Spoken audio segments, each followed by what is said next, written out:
سلام و درود میگویم به همه شما تماشابینان عزیز و عزتمند. سلام به هموطنانی بسیار هم عزتمند و قدردانم. سلام به آنهایی که از دوری‌های دور در صفحه های من اعضا هستند و مرا تماشا میکنند، خصوصا مهاجران مهنتی تاجیکانی که بیرون از کشورند. عین حال من در راه هستم، راهی ناحیه رشت. چند روز پیش برای ما از دهه کمرابی ناحیه رشت زنی که 3 فرزند دارد و در شرایط خیلی وزنین زندگی دارد مراجعت نموده، خواهش و التماس نمودند که آمده از حال زار او با خبر شویم. عین حال ما در راه هستیم و نیت داریم که به دهه کمرابی ناحیه رشت برویم و آن زنی که من نمیدونم در چی شرایط است، اما از روی گفته هایش در شرایط خیلی وزنی قرار دارد، از حالش با خبر شویم، دیدن کنیم. منظره های زیبای ناحیه رشت را ببینید تماشابینان عزیز و عزتمند. ما رهبره ثبت میکنیم منظره های زیبا، کوه های زیبا و آنچه که در راه ما میبینیم برای شما پیشنهاد میسازیم. ما را همراه باشید، ما همیشه با شما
وقت به ما زنگ زدن و گفتند که و دهه کمرابی ناحیه رشت بیاید و از حال یک عائله با خبر شوید. من از چندین نفران پرسیدم که رفتن به این ناحیه چگونه است، راههایشان چگونه است و آنقدر هنگامه کردن که راست گپ من سحر از خواب خسته دو دیله بودم که روم یا نروم. اما راهها همه خوب، طبیعت زیبا، این دریای کمراب است. بینندگان عزیز، سراغی را که به ما دادند، یعنی در دهه کمرابی ناحیه رشت الکی پیدا کردیم. آن خانه ویرانه‌ای که شما میبینید خانه همان مادر تنها است که با 3 فرزند در این سردی در آن خانه ویرانه زندگی میکند. وارد میشویم و میبینیم که در چه وضعیت قرار دارند. ما را همراه باشید. همه نوارهای ما، همه کوشش‌های ما به خاطر شما است. تماشاگران عزیز و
خب تماشاگران عزیز، طور بالاتر گفتم ما در دهه کمراب ناحیه رشت قرار داریم و به سراغ یک نفر زن مادر آمدیم که با 3 فرزند در شرایط بسیار وضمین زندگی دارند. واقعا ما دیدن کردیم از حالشان و طور شما نوارها را دیدید. حال مادر عزیز با 3 فرزند خیلی تباه است، خیلی در وضعیت وزنین زندگی دارند. خوب فکر میکنم که از نوارها شما خود پای بردید و درک کردید که شرایط این مادر عزیز چگونه است. میگویند که سخن از دهان لقمان خوش است. بهترش با خود مادر در صحبت شویم و از درد دلشان با خبر شویم. چی حال دارین؟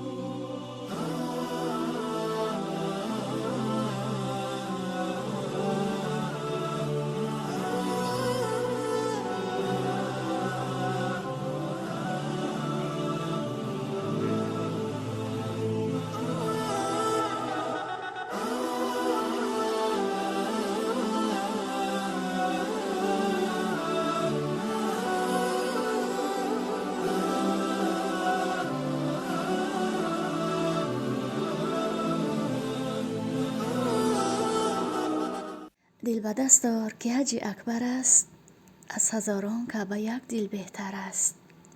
به خاطر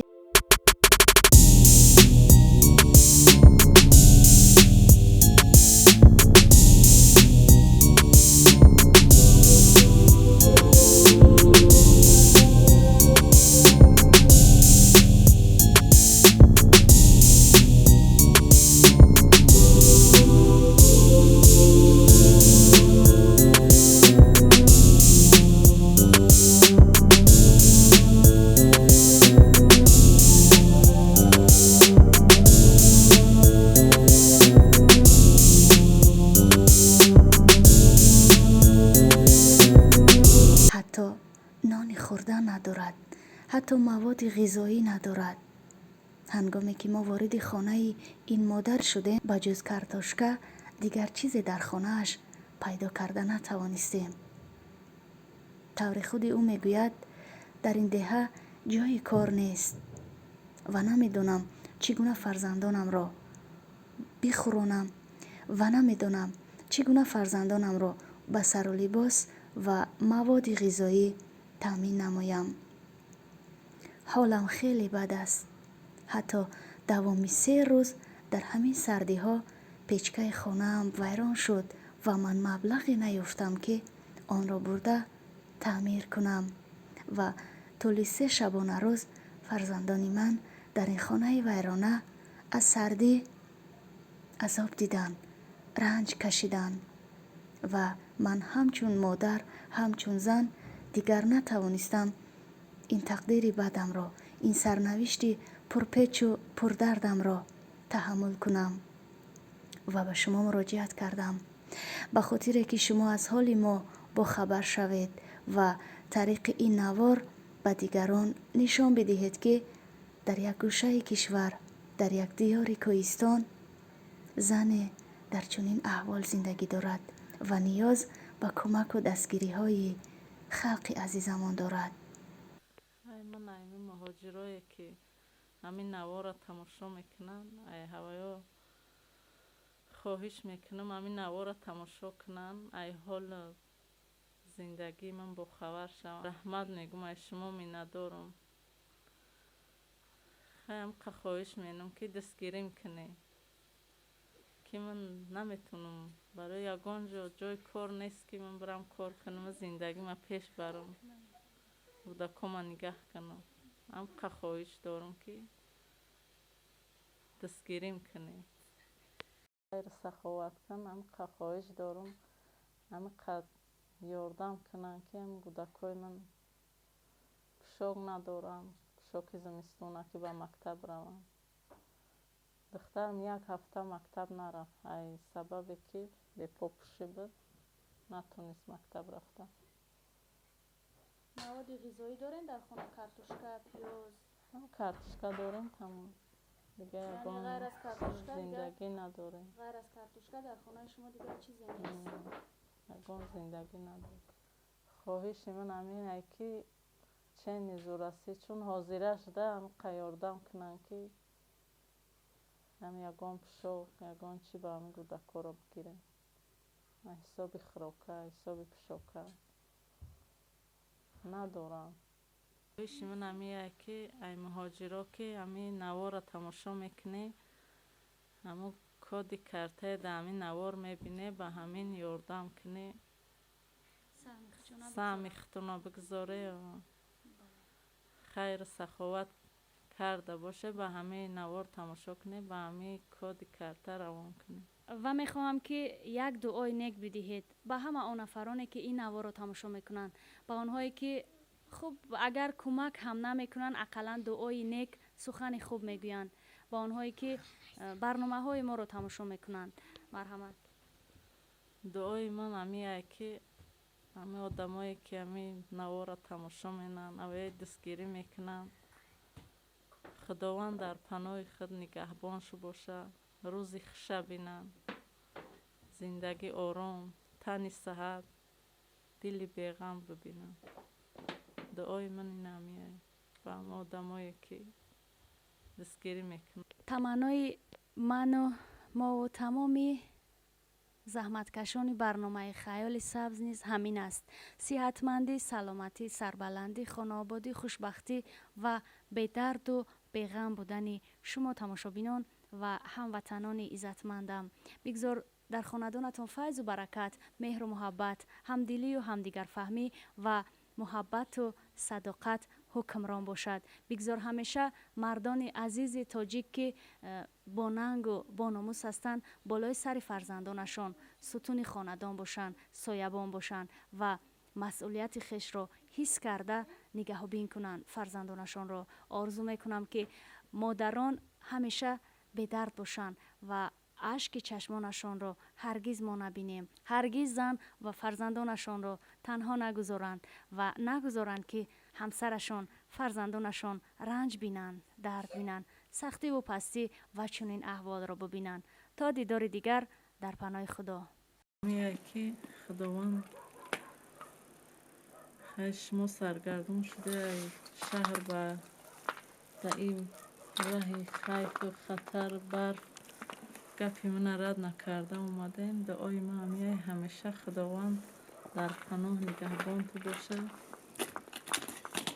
روزی خوش بینید، درد غم نبینید، که خواهش من رد نکرده اومدید حال زندگی من دیدی. خداوند نگهبان تو باشه. رحمت با شما که گفت من رد نکرده اومده حال من با خبر شده. این تماشابینان عزیز، خانه‌ای که این مادر با 3 فرزند در تنهایی زندگی میکنند، قدر ویران و ولنگار، باز از خودشان نیست، اجاره است. اگر هر نفری که در شرایط خوب زندگی دارد، فکر میکنم که بعد دیدن این نوار اگر دل داشته باشد به طرف نمیموند، به طرف نمیستد. مادر به دستگیری ما و شما نیاز دارند. پس بیاید یک جای شویم و دستی کمک دراز کنیم به سویشان. پیش خونه شما قیخی که اگر بزنی خیستا نمیتونیم. این بودکتون چه میبرین دیره؟